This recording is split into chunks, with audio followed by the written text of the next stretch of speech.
অভিষেকের ডিজের পাল্টা অর্জুনের গুড় বাতাসা, সেই আপডেট এবার আপনাদের দেব। অভিষেক বন্দ্যোপাধ্যায় তিনি ডিজের কথা বলেছিলেন, আপনাদের নিশ্চয়ই মনে আছে। আর অর্জুন সিং তিনি বললেন গুড় বাতাসার কথা।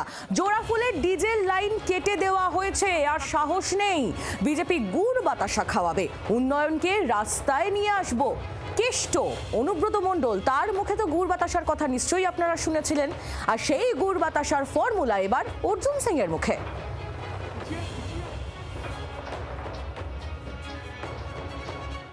আগামীকাল বিকেলেই স্পষ্ট হয়ে যাবে বাংলার শাসন কাদের হাতে। কর্মীদের কি বলবেন? বিকালে না, বন্দ্যোপাধ্যায় বলছে ডিজে চলবে, আপনারা একই কথা বলছেন না অন্য মত পোষণ? না না, ডিজে লাইন কেটে দিয়েছে আমরা, আর ডিজে বাজানোর সাথ। আপনারা কি করবেন?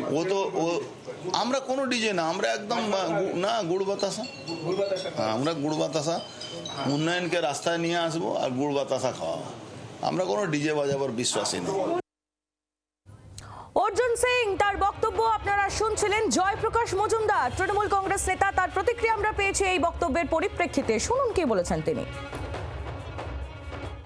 চায় মানুষ তো সমাজে হিংসা চায় না, গুন্ডামি চায় না।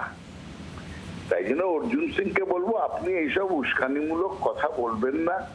আপনার নিজের না হয় কেন্দ্রীয় বাহিনীর সুরক্ষা আছে, কিন্তু আপনার যে কতিপয় লোকজন কাজ করছে, তারা ক্যাম্পেনিং করেছে, ইলেকশনের কাজ করেছে, তাদের তো আর পার্সোনাল কেন্দ্রীয় সিকিউরিটি নেই।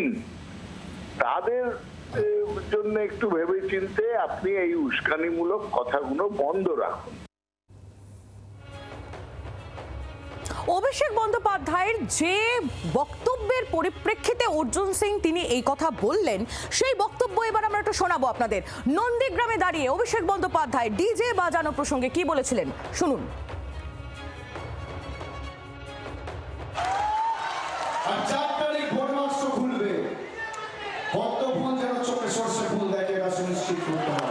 আমি কথা নিয়ে যাচ্ছি, এবার ডিজে বাজবে 4 তারিখে।